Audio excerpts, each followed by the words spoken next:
Hey everybody, it's David here. It's been a long time since my last video, soz. um, Lots happened in that time, as is always my excuse. I've been busy. Um, Lots of stuff has happened, good stuff. So life is getting better and better. That's always a good thing. It has mean I've had less time for my music, and one of our cats has just walked in. So if you hear any noises, that will be not me, but the cat. Um, Things have kept me very busy, so that's why I haven't made any videos in quite a long time, and I just haven't done much in terms of music stuff. But in little bits and pieces, I'm constantly trying to improve my own personal skills and also to make how I work a little bit better, so that when I'm doing something, I can just get started on it easily straight away. I've gone through several doors in the last few years, not because I just like to pick something and then pick the next thing that's new on the market or anything like that, but I've evolved a little bit over time.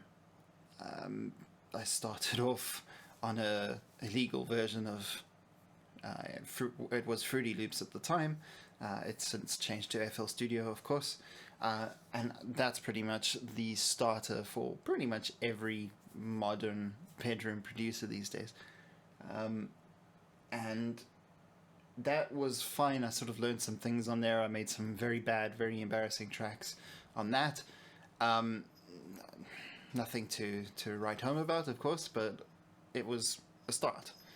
And then I found, after reading a lot of things, that I was maybe not using and I'm doing air quotes here that you can't see, I wasn't using a professional DAW. So I investigated what the professional ones were, and the professional ones were expensive. And I couldn't do that. And I went to FL Studio after using just Cola Buzz, which is free, of course. And before that, I was using Mod Plug Tracker very badly. So I wasn't very good on either of those pieces of software, and FL Studio really broke me into actually being able to make something decent. Well, what was decent at the time? It's not so decent now, of course, but that's what happens after have spent 10 years improving. Actually, more than 10 years, but that's besides the point. So, after investigating and all the rest of it, I just couldn't afford any of the Cubases or any of that.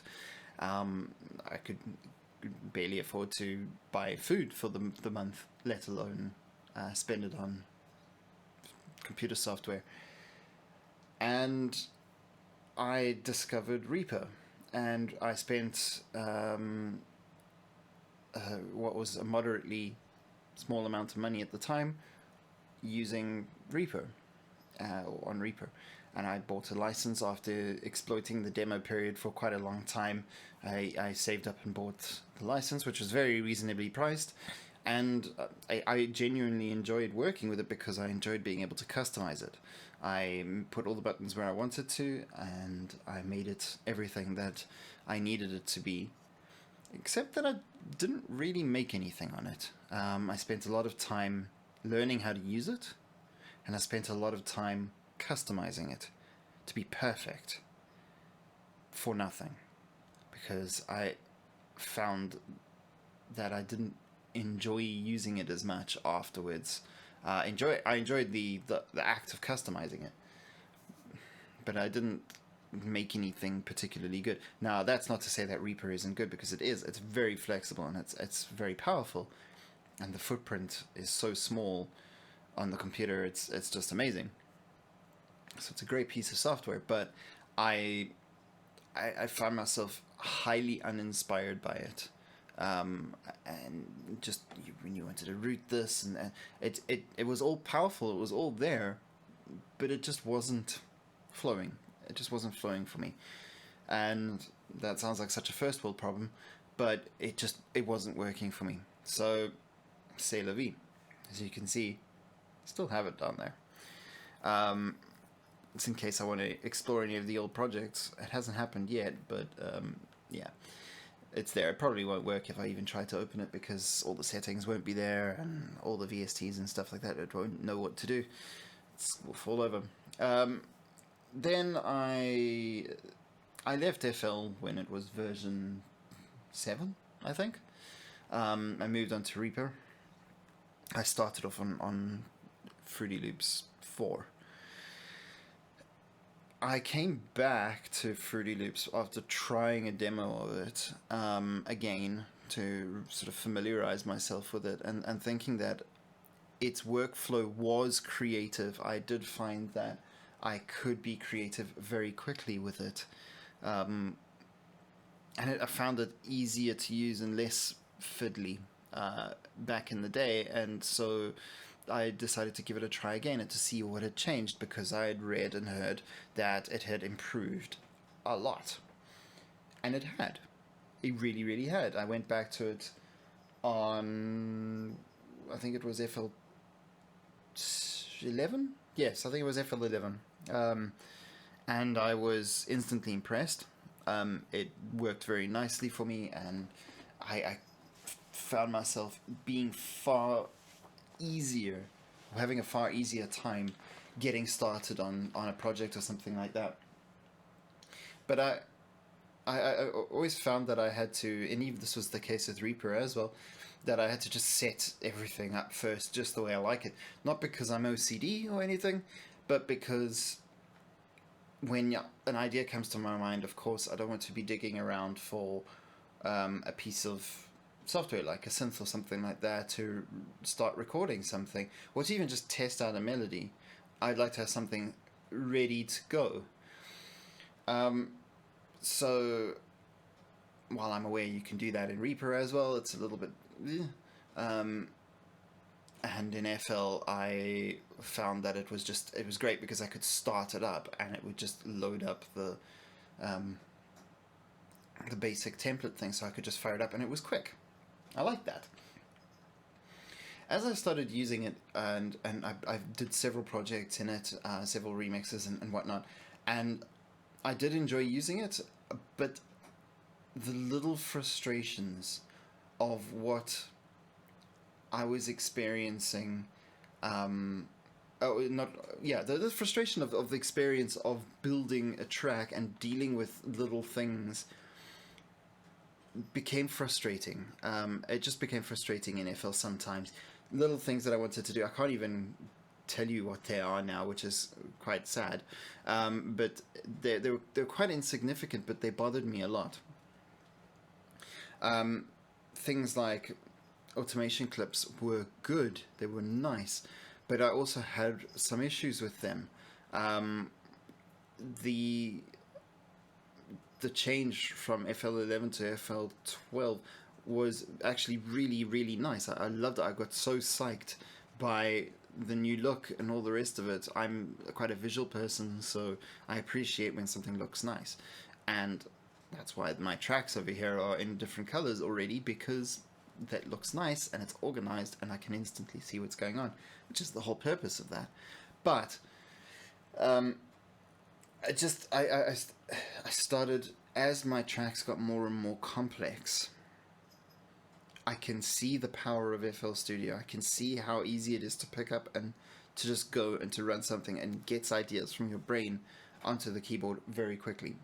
But as my tracks got more and more complex, I found myself getting more and more frustrated by the little things and its workflow and the little windows floating about all over the place and having the mixer here and the mix moving it just, I'm a one screen person at the moment and I have one screen for it all, and I couldn't deal with all of that. That's good for multi screens and all that. I couldn't deal with it, and I outgrew it. Still a great piece of software, and I would recommend it to anybody, absolutely. But I started feeling like I was outgrowing it. Previously, I tried demos of Studio One, which is in front of you, and at first, this was when it was Studio One version 1, At first, I didn't like it. I just simply didn't like it. I thought, yep, it's the same as Cubase, because I tried Cubase demo as well. And it's the same as Cubase. I tried even Ableton Live, and Ableton Live is good, but it's not for me. Even though it is probably the best piece of software for the type of music that I generally produce, I didn't want to be limited to that. I didn't want to feel like a piece of software was geared towards one thing and doing it well. I sort of felt like I wanted to have something that just did everything well. Anyway, I'm digressing slightly. So I tried Studio One version 1, and I was very disappointed. I could see it worked nicely. There was nothing wrong with it, but it didn't click with me at all. This was before I went onto the FL. The second time around, the version of Fruity Loops. Sorry, FL Studio. And then I saw that Studio One version 3 had released. It was relatively new at the time. And I tried the demo. And I could see it was Studio One. It was familiar. But after about 20 minutes, I fell in love with it. Because all of a sudden, everything, first of all, it was really quick for me. But everything that I kind of needed and wanted it to do, it just did. It just had. It just had it all for me. And it was clear, it was for me easy to use, and there was plenty power in the background that I could see. Yes, there is definite power and potential there, but it also was very accessible for me. And I could just, once I got my synths in, I could just drop something in and go. Now, a lot of videos and things like that go on about, oh, why Studio One is so good. It's like, you can drag and drop your instruments. You can do that in pretty much any DAW these days. It's not a selling point. FL has thumbnails. It's not exclusive to Studio One. There's others that are this. In fact, Studio One irritates me because I'd love to be able to rename this. No, I don't care that it's Spire-1.1. I just like it to be Spire. But it's serum_x, thanks. But I'd love to be able to rename that. Get on that, guys. But I just, it just was so straightforward to find the things that I was looking for. The whole system just worked nicely. The whole automation system amazed me, even though it's not that different from any other things. Just the flow of it is better. Mapping things to controls globally or per instrument if you want to. You know, having the faders do different things depending on what instrument you've got selected, which is quite useful actually. And I never thought I would need that, but I've used it. Even though I only have a few fingers, it's quite useful to be able to limit the number of faders that I use depending on what I've got selected at any point in time. But also to have global functionality at the same time to control other things. So quite useful. The inspector thing, it's a common staple with Cubase and with Sonar and Logic and whatnot. And FL didn't really have it on the screen at all times. And that was one of my biggest complaints, actually, that reminds me, is that it just didn't have this at-a-glance information of stuff. You could get that stuff if you had the mixer open, but then you had to have the mixer open. You could sort of fake it in Reaper, which is one of the things I liked about Reaper. You could fake it, but you were faking it. You weren't. It wasn't a dedicated bit of functionality in the software. You had to fake your mixer, which is silly. So yeah, I instantly got into this, and I mean, I don't know all the advanced bits of it yet. I don't expect I ever will, and I'm okay with that. I sort of learn things as I go, as I need them. Tweak, change, figure out, make a macro, whatever it might be. So if you see me doing something silly or wrong or something that I could do better, hey, that's fine. I probably just don't know about that yet or can't remember, because I have the memory of a goldfish. I'm not even sure what I'm doing here. Okay, so what has all this talking got to do with what's on the screen right now? Well, going back to my FL days, I decided to create a little template which would load up every time I started FL. And I found that it was a great way to just, if I felt the inspiration, to open up and get started on something. And I called that my workflow builder file, basically, and I made a template out of it. And when I moved over to Studio One, I decided to do exactly the same thing. So I try not to use it as a very specific sound that I'm going to have in the track, because otherwise every track will sound absolutely identical. But it's a starting point, and it contains many of my favorite sounds. So I'm a bit of a believer in having a little signature sound that is specific to you. Doesn't mean you're the only person in the world that uses it or has that sound, but your music has that quality to it, whatever it may be. So I've got some synths here which I like and would possibly use in several places. A very basic bassline, just with, you know, some things in there. That's the one thing that probably is subject to change. A pad, which is very nice, and a little sub pad, and some basic kicks and stuff, just to get the track started. And of course, a piano, because I do enjoy my piano. I'd see if I can sneak a piano into every track that I do. So yeah, and this is that workflow template. This is Workflow Builder version 4. Yes, this has gone through 3 previous versions to clean up certain things. I've replaced leads where there were several of them with a layered lead and pad, as I learnt about the multi-instrument functionality and how that works nicely. I replaced the sub bass for both the bass line and for the pad from a previous thing with Serum, after I learnt about one of the most useful pieces of functionality ever, which is this little button here, which changes the filter to follow the key so that certain notes don't end up being louder than other notes, depending on what frequency they are. That's fantastic, because then you don't have to EQ anything in order to compensate for that.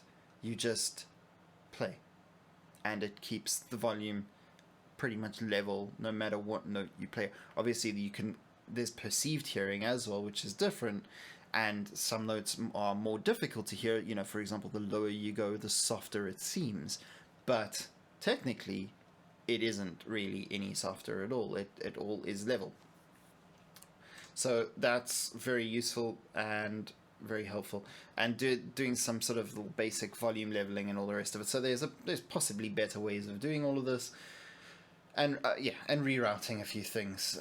So I've got my mixer. I can close that down for now. It's useful to have this browser here though. So I've got my mixer. As you can see, I'm recording straight in to Studio One. This is because if I don't, this mono microphone will just pop my sound purely onto the left, and nobody wants to hear just the left side of the sound. So it's a mono insert, and it's now coming through all sorts of things. I'm EQing my voice, of course, and I've got a little ducking thing going on here, so if there's music playing and I talk, you can actually hopefully hear me. Let me scroll through. It's all basic stuff. So as you can see, I'm quite OCD about coloring tracks. Percussion and drums and all the rest of it will always be green. Synths, like main synths and all that, will always be red. Pads and stuff will always be orange. Bassline stuff will always be a nice rich blue. Effects and things like that will be sort of a purpley kind of color. And then I've got several buses as well here, and they've got some very basic things. They are set to be -8, -6, and I've just realized at the point of doing this that I forgot to reset my volume to not be so soft. The reason I turn it down there is because it's easier to control here, and then I don't have to mess around with it on the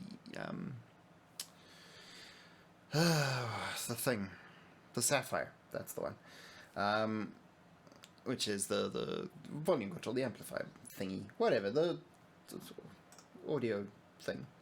I'm an idiot. Anyway, but of course the downside to that is then if when I'm working and all the rest of it, it's fine. It's easy enough. I just can adjust the volume there. But if I need to actually record something out, it's going to be a bit softer.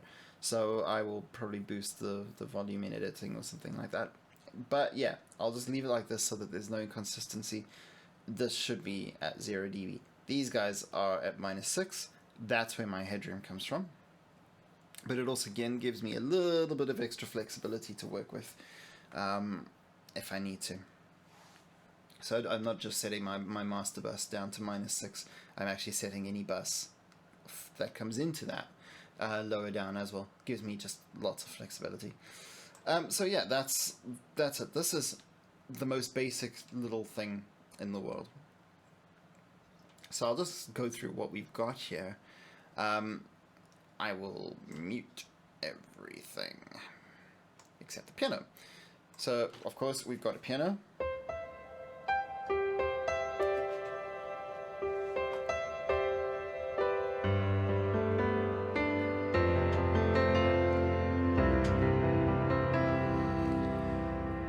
So that sounds pretty nice. It's a very basic piano. It loads up quickly.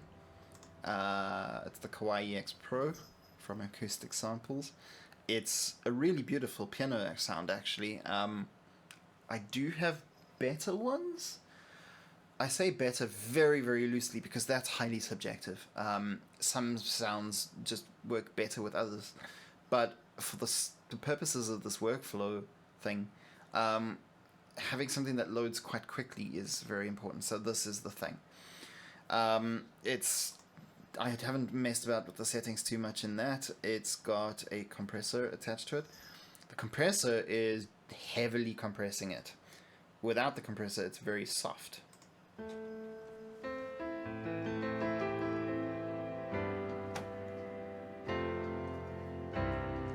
And it sounds nice, but it also doesn't have that presence. So I've purposefully heavily compressed this.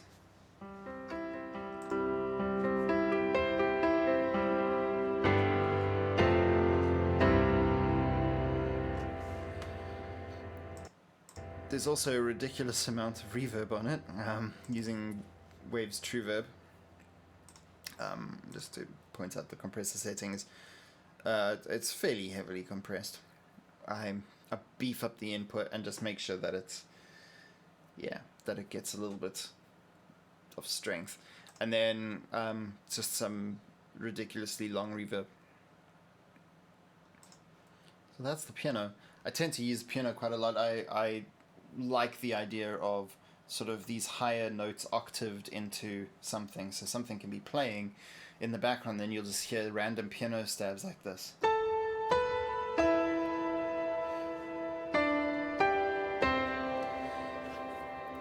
And the reverb works really well with that, so that's why I've got that there. I've also got a filter and delay disabled just for something different.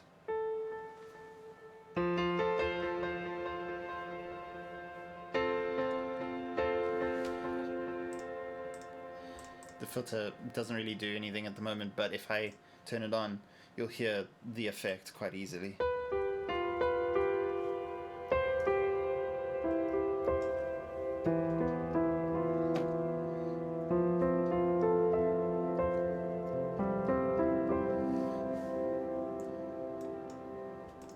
So yeah, just having little things prepared and ready for possible ideas is the whole point of this.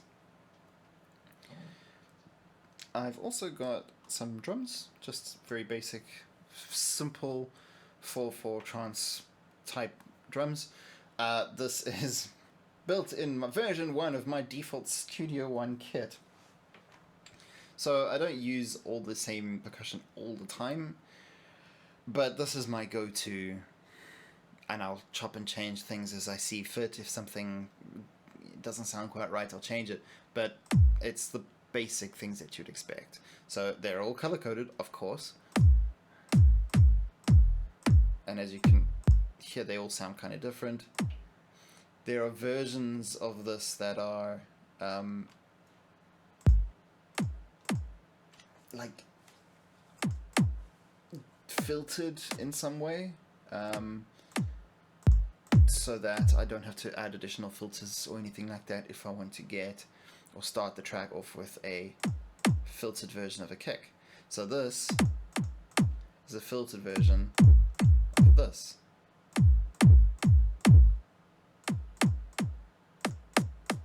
That's a filtered version of that, and so on and so forth.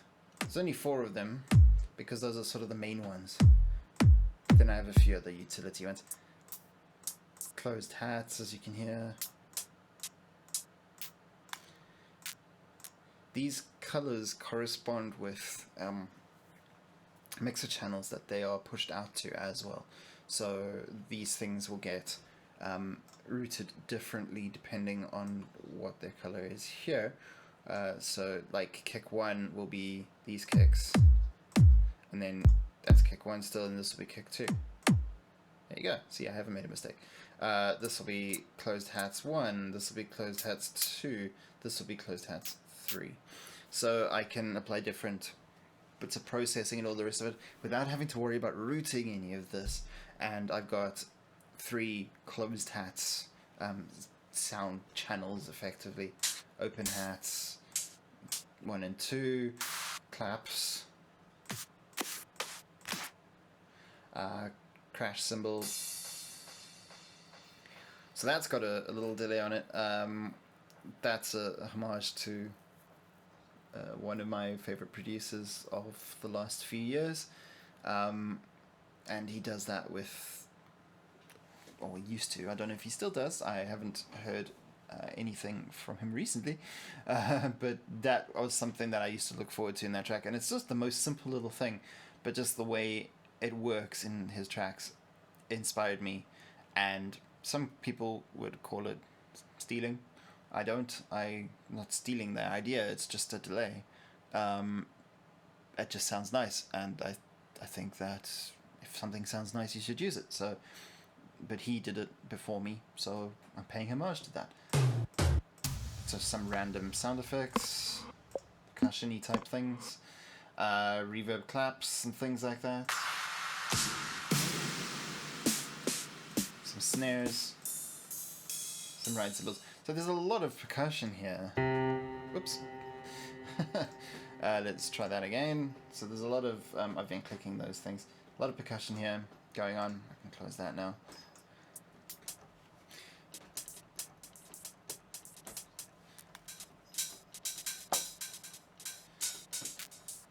So yeah, you can trigger this with the keyboard as well, but I generally don't. I use that to just test a sound or something like that, and I map the notes manually rather than recording patterns with a keyboard or a pad machine type thingy.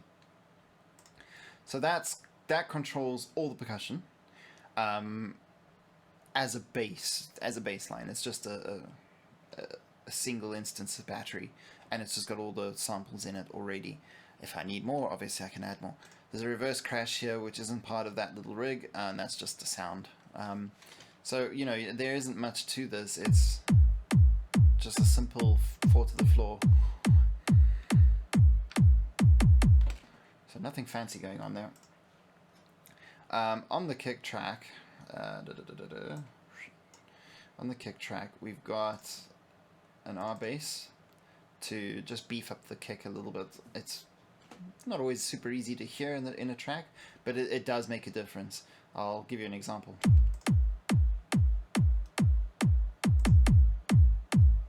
So there it's quite present and you can hear it.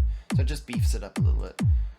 There's also a limiter on there just to make sure when it peaks it doesn't cause too much problem. So there you go. It's there as insurance. I can turn it off, it makes no difference. Kick 2 has got no processing on it by default, but it doesn't exist here. I've got some, that's very useful, I've got some basic closed hat sounds and the basic open hat sound. Nothing fancy going on there. A basic clap.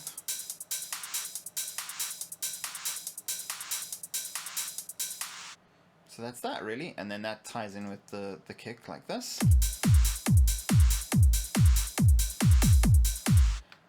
So that literally just serves as a, not even a template really, because I don't like to use the exact same patterns for things, but some of these things are templates. The kick, it's going to be 4 to the floor, it's going to be 4 single notes. So I'm going to use that, and I'll just move the things across or duplicate them. Same thing with the clap, although I'll probably do some editing, or maybe not use that particular clap sound. If I don't like how any of them sound, I'll find another one. Open hats are fairly standard. Closed hats will have more percussion put to it. There'll be different layers of it as well, so that's, you know, but it just serves as a starting point to get that going. And then of course the famous crash that I stole, which you'll have to admit sounds nice.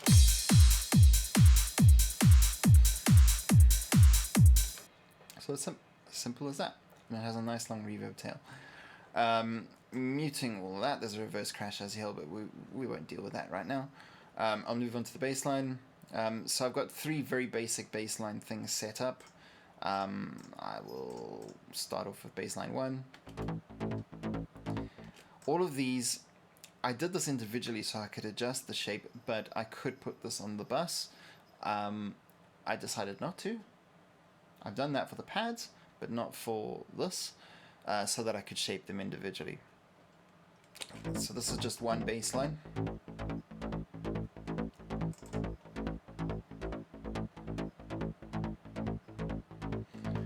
It's very simple, it just has a slight variation at the end. It's a single note, it's A minor, it's the most basic thing. It's just so that I can easily play. I'm decent at playing piano, but I'm not amazing. So if I can start a track in A minor, and then work things out, and then I can always transpose it on re-recording once I've figured out what I'm actually playing. So a lot of the stuff is in A minor. And to be honest with you, A minor is a great key. It just, most things sound really nice with it, and it's easy to play, so why not? Second bass line we've got is a support of that, really. So those are not really bassy at all. That's on purpose. They are both EQ'd to not be bassy. The reason for that is because the sub bass will provide the beef of it, but this needs to provide the detail work of it. There's only 3 here. Ordinarily a bass line will have more things in there, maybe 5, maybe even 6 things, but it's a starting point again. So I'm going to combine those 2. And then I'll throw in the kick just so you can hear it, because there's side chaining happening here. I'll turn the side chaining off first, hang on. So as you can hear, the side chaining is pretty essential in order to get that groove.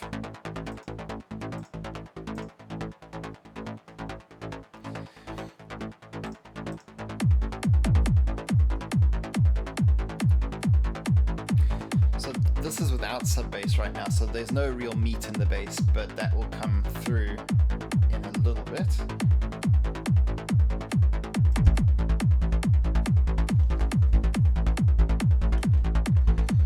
That's a lot meatier. It's not a heavy sub bass, because a previous version of my workflow builder had a heavier version, and I found that it always started off too heavy. So these bass lines are quite simple. The sub bass is a little custom serum patch, very basic. Bass line 2 is probably Zebra Bass 2. This is just a preset, as is Zebra Bass 1. Just a preset. I've used entirely presets in here with the exception of a couple of things, because they're just quick. So that's that. I'll mute that off, and I'll mute that off. Right. What else have we got here? Okay, so we've got some synth leads. We'll go through those. There's a reverb kick. I love reverb kicks. I love this effect. So that's in everything, of course. We'll do the pads first. So I've got a layered pad. The layered pad consists of up to 5 layers. And my cheating device. My cheating device is there to make my life a little bit easier when it comes to getting ideas. This is Chord.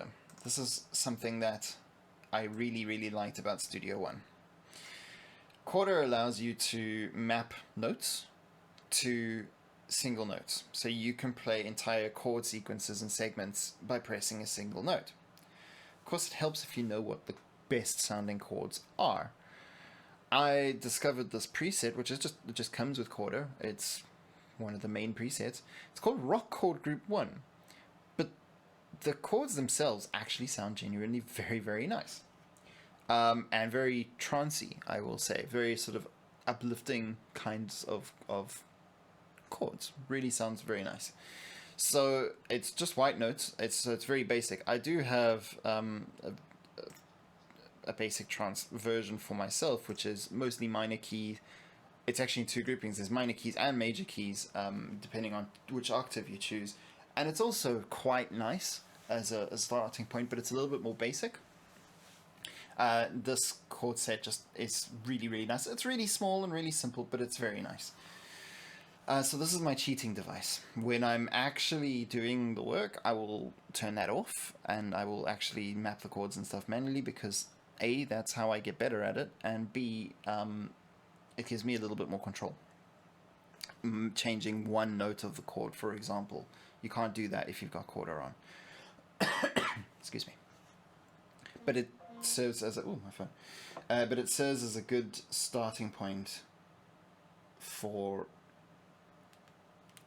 testing something, getting inspiration, messing around.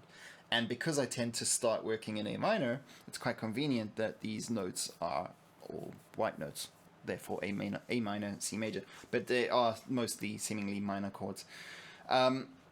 I have only 3 out of the 5 synths here enabled, because this is a CPU hog. This will destroy my computer. It sounds lovely, it's wide, it's rich, it's very, very nice. But it destroys my computer. If I turn off the Spire and Massive, it's better. If I turn them all off, it's the best, of course. I'll go through the individual bits and pieces, but basically, this is what it sounds like. I've got it automated to one of my sliders, so I will adjust the filter as we go. He says, being an idiot and actually not unmuting the thing and selecting it first. So here we go. Take 2.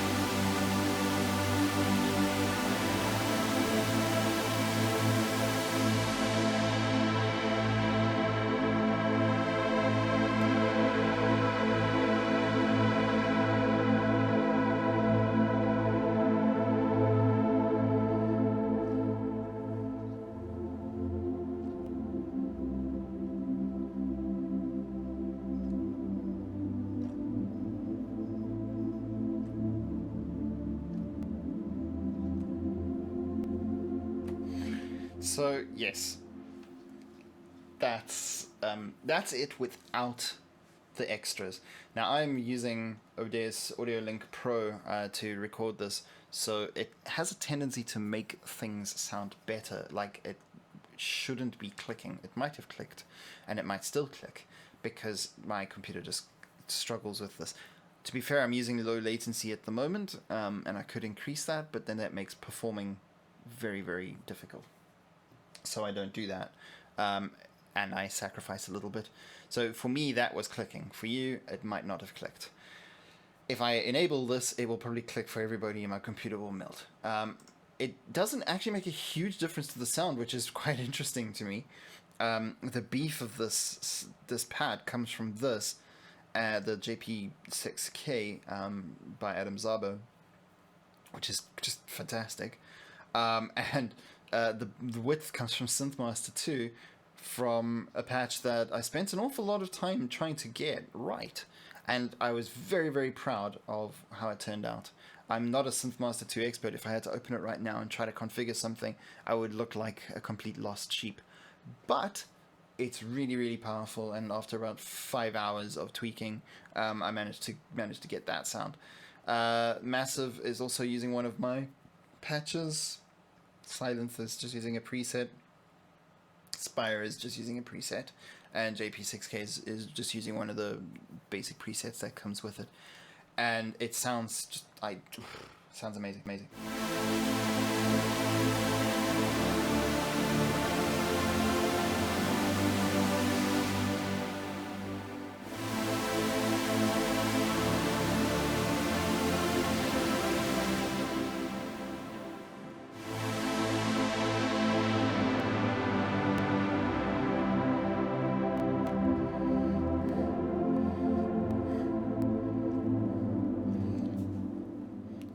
Of course, for me, that sounded just like a Yes, my companion. For me, that just sounded like a terrible mess. So I don't know whether that sounded good or not as I played it. So diving into this a little bit, each of these, first of all, the entire multi-instrument here. This is another nice thing. FL does it as well with Patcher, but it's just a bit of a pain. Studio One's multi-instrument thing just works like a charm. So the entire thing has got a little compression, a little EQ on it, just to cut out some of the sort of low frequencies that will be handled by the sub thing. Cut out the very sort of high-end stuff as well, just to keep that a little bit neat. It's compressed a tiny little bit, just to, I don't know, make it sound nicer. It just seems to sound a little bit nicer with it. I've got mix tool on lots of things in this to tweak volumes and stuff so that my mixer volumes are level, and that way I can adjust volumes and things as I see fit without affecting the mixer at an early stage if I feel that I need to. So you'll see that. That may not be the most efficient way of doing it. Sure, I accept that, but c'est la vie. So the nice thing about multi-instruments is that each of these can have their own chain as well. So the JP6K has got its own chain here. So I'm going to just solo that out, and the JP6K sounds like this.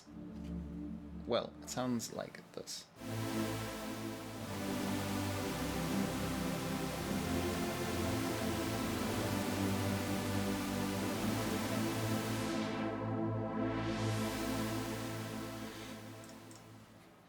Very simple. It's one of the basic presets called Wide Beauty. It is wide, it is beautiful, and this is a great synth. I had to bridge it because it's not available in 64-bit as far as I know. I doubt it will ever be, but who knows.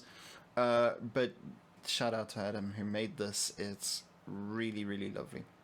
I tend to use it only for pads, but it does it so well. So it is the beef of this particular preset, or this particular instrument. The Spire sound is quite simple as well.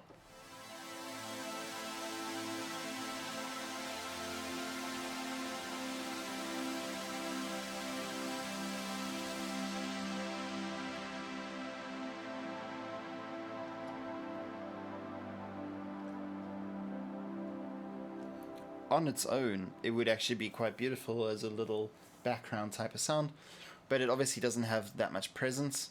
That's on purpose. I've cut out a lot of the presence. It's there to just support and to provide some upper end energy to things.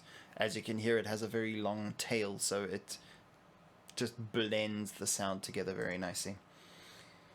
The Silence, that by the way is a preset, and that comes from Max Brime Inspire Essentials Volume 4, and it's called Galaxy. I may have tweaked it slightly, but yeah. Silence. This is Pad Thin String. I'm not sure what bank that's from, but good luck. And that sounds... yeah. And that sounds like this.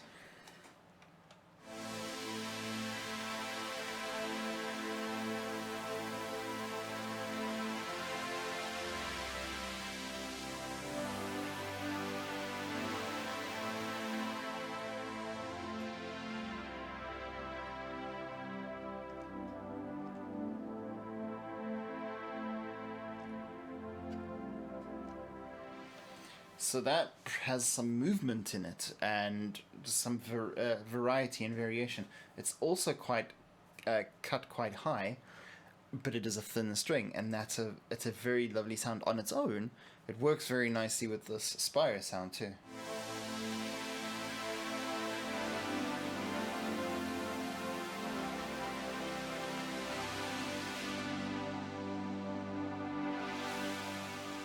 But those two provide just some upper end sparkle and interest.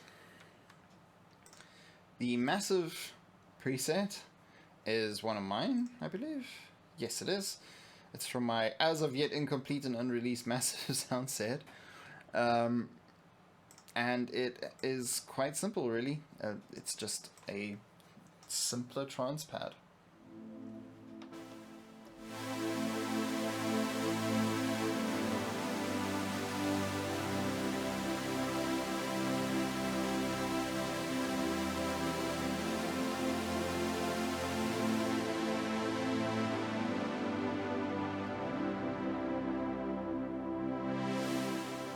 It's in eco mode.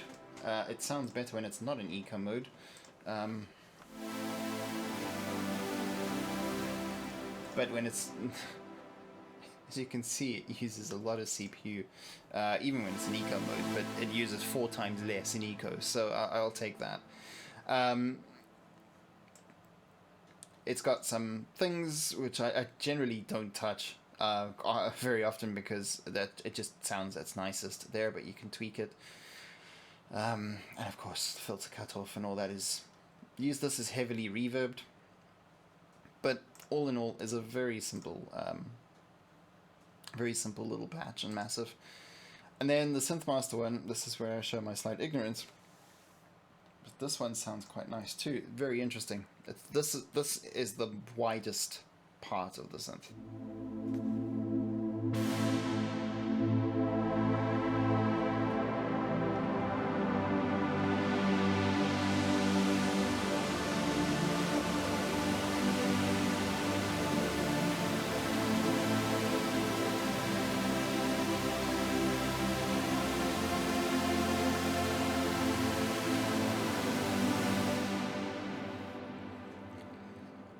So that's quite meaty as well, and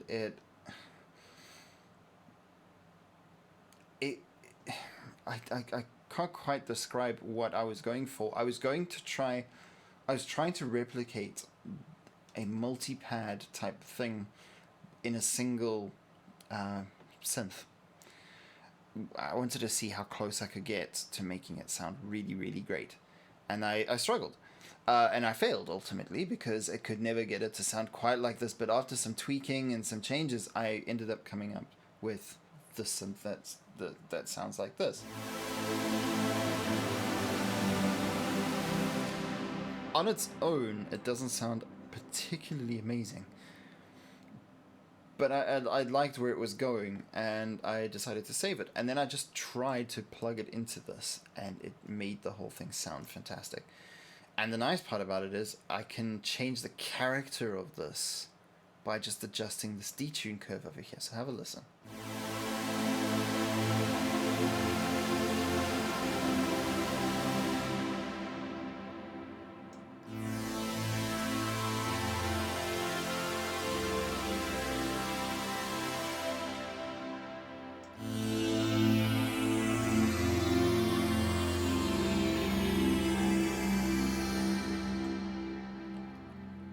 all three of those sound amazing in all three different ways.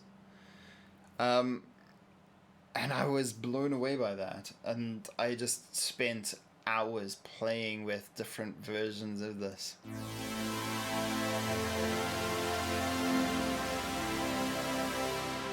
You can mess around with the detune spread as well. Of course, that doesn't sound so good, but maybe something like this. Oops, like this.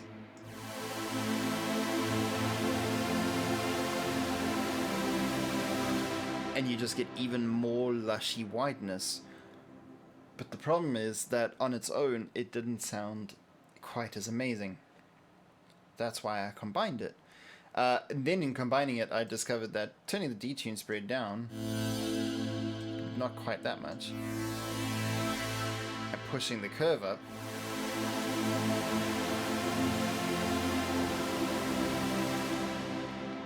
gave me the sound that I was looking for. And when combined with the rest of these guys, really gave it a bit of width and lushness and all the rest of it. And it was only using 30% of the CPU. So the three synths of this multipad that I tend to enable whilst testing and writing stuff are these three over here. These Spire and the Massive are the heavy hitters. They just round out the sound. But I get almost close to I get a close to perfect rendition just with those three enabled.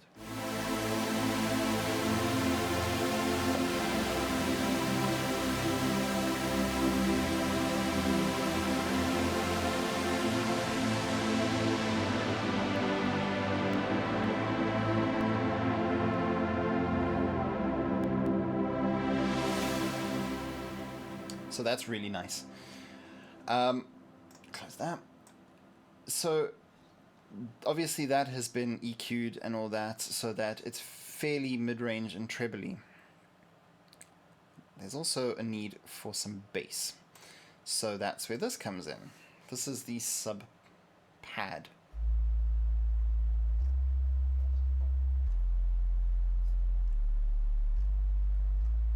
Now, depending on what your device you're listening on or whatever, you may not even hear that, or it might just be very soft or very minimal. So this is just an extremely simple low frequency sound that is, thanks to this little button in Serum, has actually got is evenly leveled and whatnot so that it sounds good and sounds even. And I discovered that fairly recently only, so that prompted version 4 of the Workflow Builder, believe it or not. So this sounds as loud as this. Technically. You can see that on the left over here. It's tiny bit off, but not much. Not as much as it used to be. See the difference now? So that makes a huge difference. It means I can play the entire range without having to worry about whether that can actually be heard or not. So, what is the purpose of these, splitting these? Well, the reason for that is because, number one, it takes away the requirement to play some notes with the very expensive, in terms of CPU, layered pad. It also means that it can be processed separately, and it can be EQ'd separately, and it can just be treated as a completely separate thing and therefore has its own place. And that is good when you're doing mixing, because everything needs its own place on the sound stage. When you're recording something, you want it to sound good and not muddy, and so having it separated gives you the opportunity to do that a lot easier. I'm going to do a little recording quickly just so we can hear this in effect.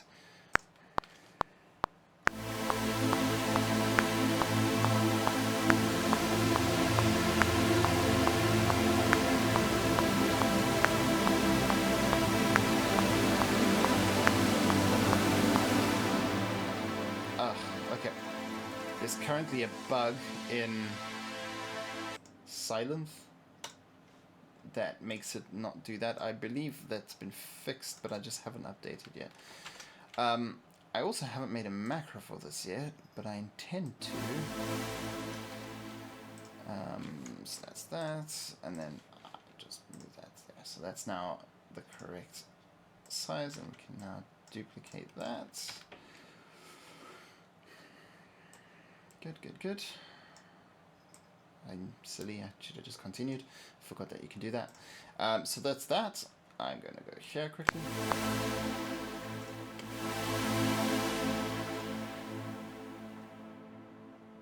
Cool. So now I'm going to do the same over here, except that I'm going to do the sub bass.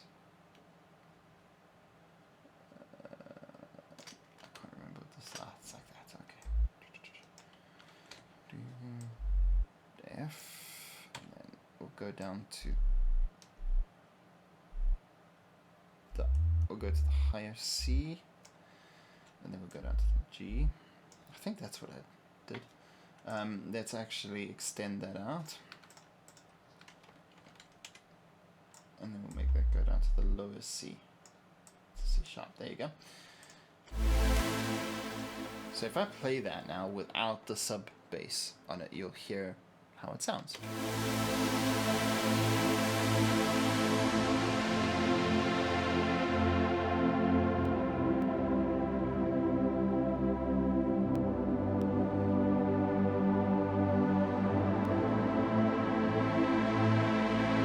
And it sounds lovely, but just wait until we add some bass to this.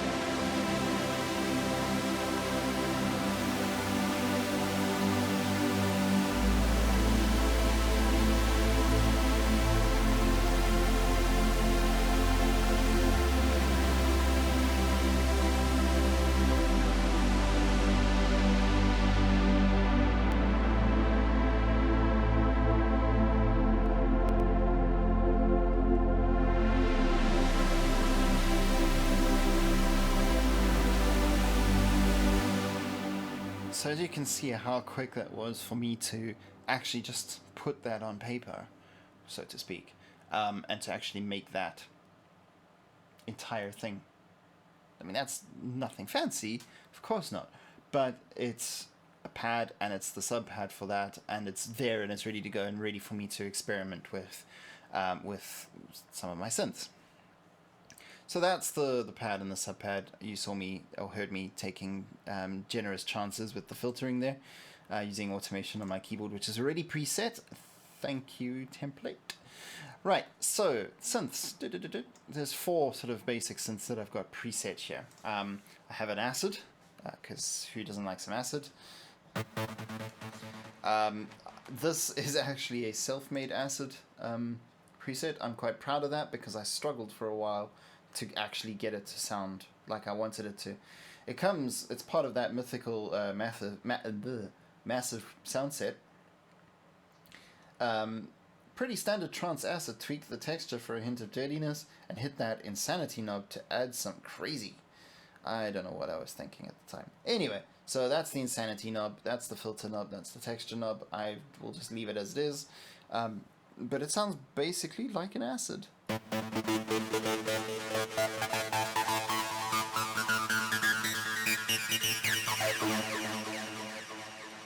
So yeah, that's it. If I am feeling really interesting, I will do the following.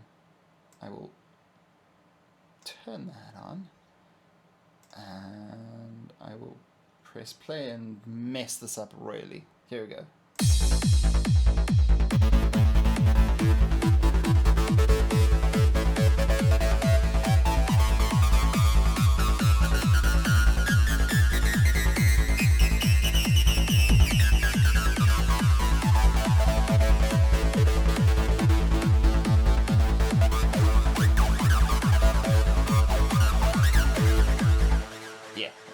You get the idea, but it sounds really nice, and it's not something I use as a main, oh look, this is a feature or something, but it's a sort of a nice sound to have in the background and a utility sound. Do I need it for being creative? No, but sometimes it's helpful to know if something is going to sound nice with a sort of acid sound there. So that is the massive acid. Pluck 1, I'll go to Pluck 1 first, for no apparent reason. Pluck 1 sounds like this. Let me just make sure I'm all right, there we go.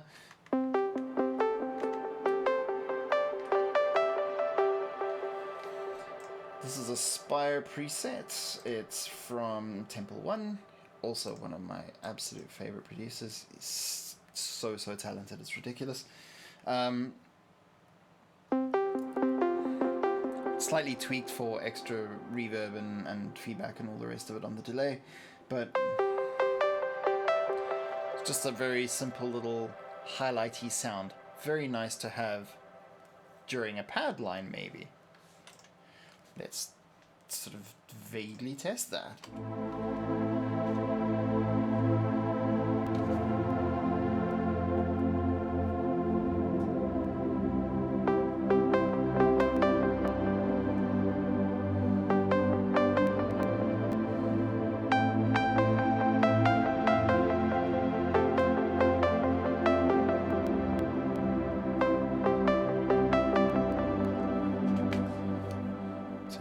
That. Then there's another pluck. This is a little bit more of a defined pluck, shall I say. This pluck is more something that I would use as a lead up to an actual melody or something like that. And it sounds a little bit like this.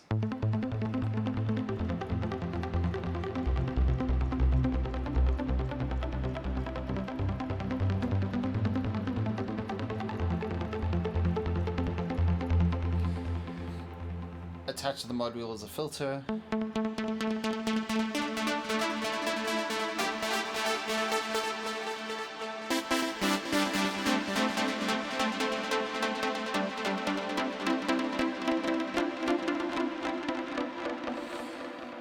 It's got a heavy reverb and delay thing going on there, but that just seems to make it sound very nice.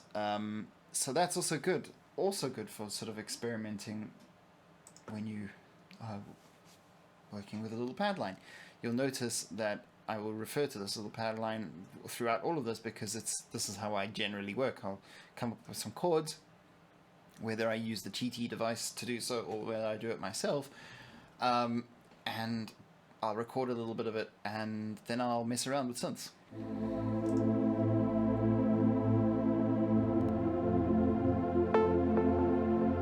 Pluck 2, see now.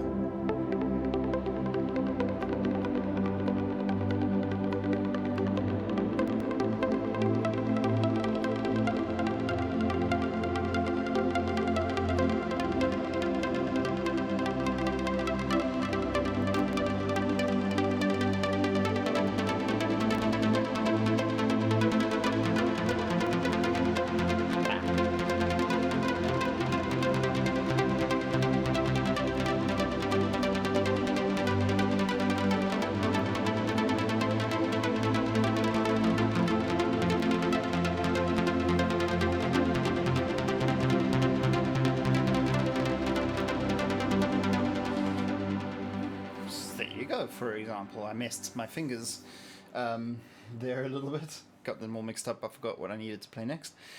So yeah, that's just a little, again, just a thing that I may not use and I may delete, but it's a starting point for something, and it's leveled and all the rest of it for what sounds nice for me.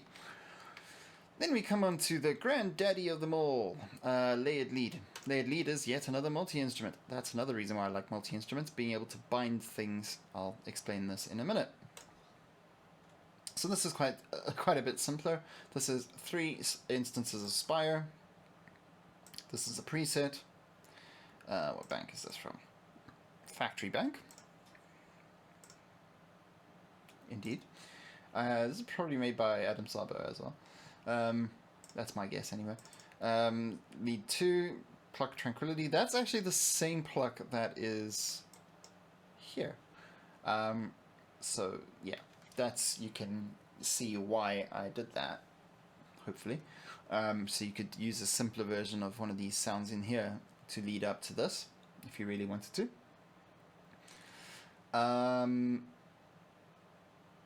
So there's that, and then the record that comes from also factory. Go figure. And this, I'm gonna bet you it comes from factory. Yes, it does. The Spire factory presets are the best factory presets you will ever find, ever, on any synth, ever, guaranteed. 100%. They are spectacular. They're really, really, really good. Spire is an incredible synth. If there's very few synths that I would say would be easier to recommend. Sylenth would be one of them. Sylenth is very good, but Spire is absolute top notch. I've got many really, really quality synths, and it's hard to recommend one over the other because they're all good, and they're all good in different ways. But Spire is just creatively very, very inspiring and very interesting, and actually not that difficult to use once you get used to the very, very beginning fiddly bits of it. It's a lovely synth, and I'm very happy with it. So yes, this has got 3 parts to it. I'll go this way.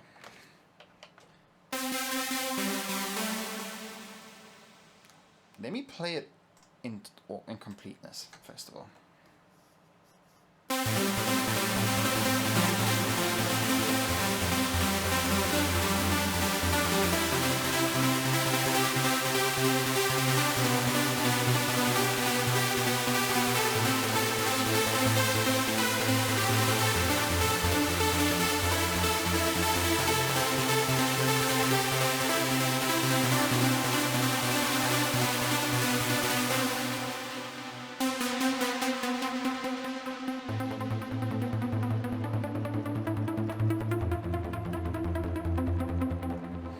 As you can hear, it also starts off as a bit of a pluck, but then fills out.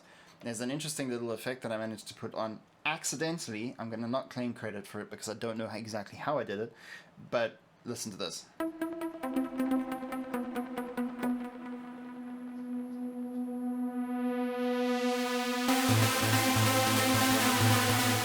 So when you hold the note down, one of the synths has got a non-releasing thing on it. I'm not sure which one. I could figure it out quite easily, of course. I just haven't. And that has that sound. So, and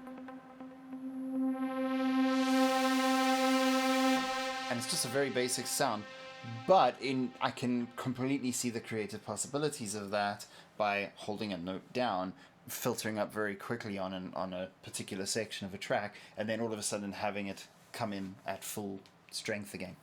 So that's very nice. Let's simplify that again. So it's made up of 3 things, of course. The first one is, first of all, I just want to point out that this is not EQ'd in any way. It's just leveled down a tiny little bit, because the more things you add, the more volume it adds.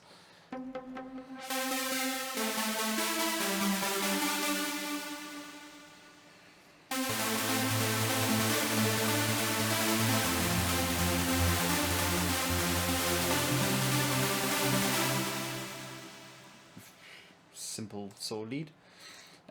Say no more.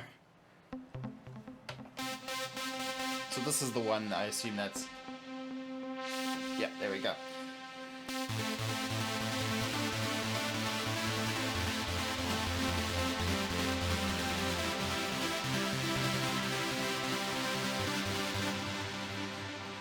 So this has got a long tail on it, but it just sounds really nice, and of course when it's in pluck mode,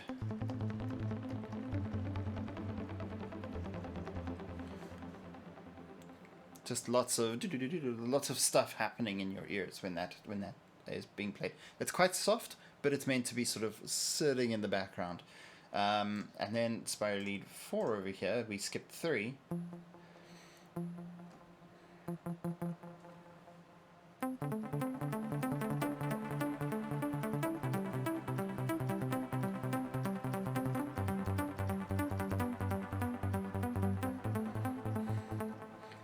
So yes, that also, and of course when you...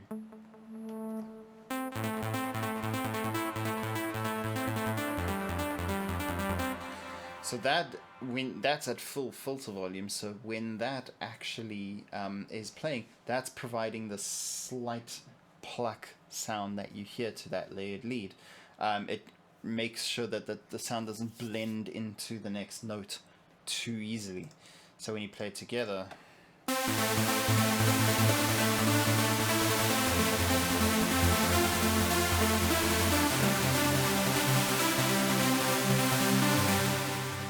so yeah.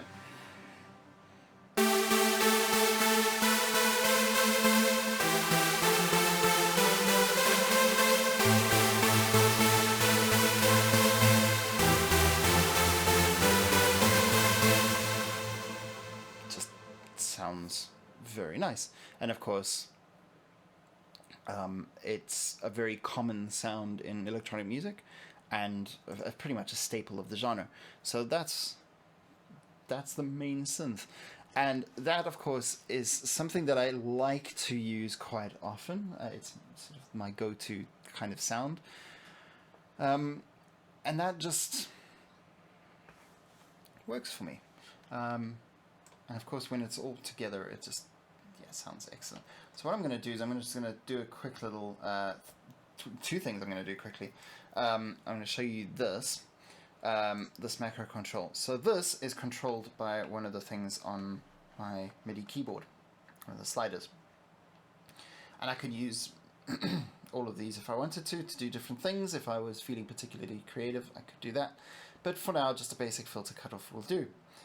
And what that does actually is that maps to the 3 leads, the module automation on that. And the module automation is something that in some cases I've had to set up as well. So some of these things takes a little bit of time to do, but if you do them and you map it nicely, it's so ridiculously powerful. And then you can automate all of those things with one thing, which is great. It's absolutely great. So I'm automating the filter on all 3 of those synths at once. And the beauty of this is I just do that, and as you can see, the mapping there is to control number 1, which is the first slider. And the best part about all of this is that I can just create an automation track for that like that. So I'm going to start this off down low, and then I'm going to make it come up to that point, and then I'm going to make it drop again, but I'll make it drop with a little bit of a curve. So now...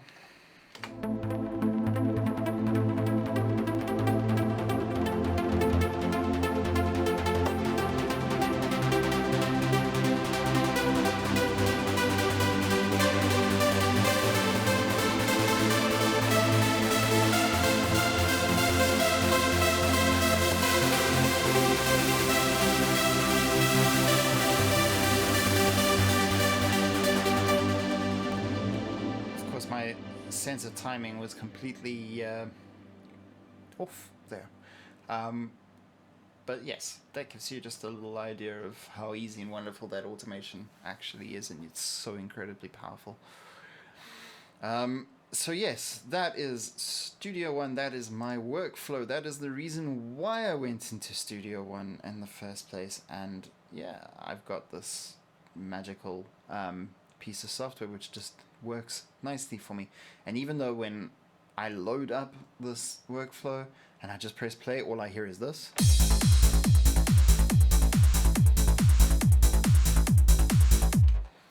It gives me a starting point to work from, and I've got several instruments there which are ready with the kind of sounds that I like, based to the kind of style that I like to work with, and it's all ready to go. And it's such a pleasure to work with. So I have to say thanks to the guys at Presonus who made this beautiful piece of software, and I hope that they keep on updating it and supporting it. And I am very impressed by it, and I strongly suspect that it's the last DAW I'm ever going to need, unless they mess up version 4, which hopefully they won't, because they're pretty great. So yes, that has been a lot longer than I anticipated it would be, because we haven't actually done anything useful, but you know, it's fine. I will try to make more videos in the future. I know I've said that before, but I will try to make more videos in the future, and we will go from there. Maybe we'll create a track from scratch, and yeah, but thank you very much for watching and for listening to me ramble like a madman. And if you enjoyed this or want to know more, leave a comment. That would be great. Subscribe if you like if you like. You don't have to. I'm not going to be one of those people. But yeah, it'd be great to hear any feedback that you might have. So that's all. Thank you very much for watching and listening, and good night.